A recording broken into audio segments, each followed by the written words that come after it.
20-somethings are making world travel more and more popular and less unique. But how can you achieve the Phileas Fogg and the Marco Polo status?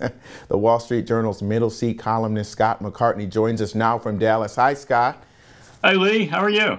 Really good. So for those of us who love to travel, tell us a little bit about this growing trend.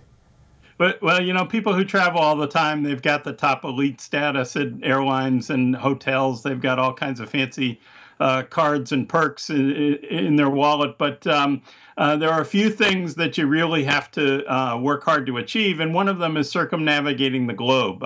This used to be very difficult. Now with long-haul airline service and airlines really expanding with alliances selling around the world tickets, it's a whole lot easier. But then again, being able to say that you flew all the way around the world really is an accomplishment that few of us achieve. And I think there's sort of growing interest among younger travelers in scoring this achievement, and some older ones as well. Okay, so Star, One World, SkyTeam, these are the airlines that are making world travel possible. Are there a lot of others out there? Well, those are the three big alliances, and they're collections of airlines. No single airline can really fly you all the way around the world. But if you get together with their partners, you can do it pretty seamlessly. So the alliances actually sell around the world tickets. They sell them for coach, business class, first class. And they say they sell, each of them sell several hundred thousand tickets a year. Okay, so we see the pricing is right there. The average person would pay what the average person would pay for around the world fare on airlines that offer these deals.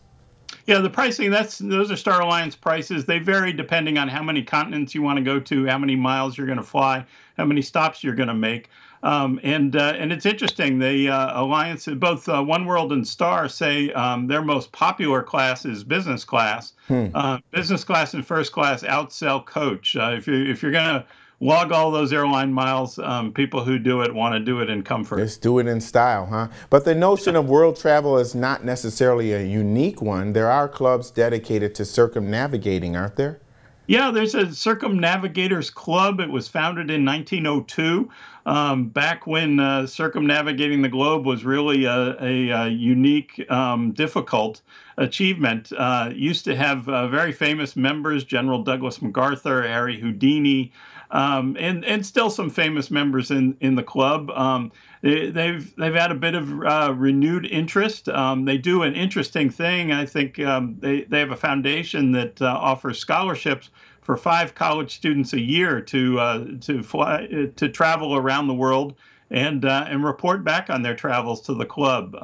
So it's a club dedicated to education and to sort of exploration of the world, and an interesting social thing. So what advice do you have for someone who wants to make world travel a reality for themselves?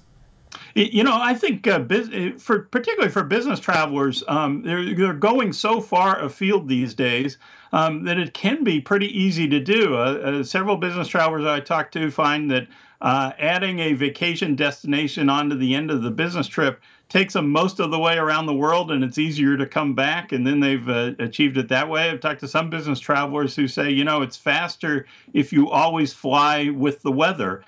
So every flight has a tailwind, and you go west to east all the way. If you're going to Asia, sometimes it's easier to go through Europe and then come back through Japan or Korea, where you can get a nonstop flight back into the United States, China, lots of places.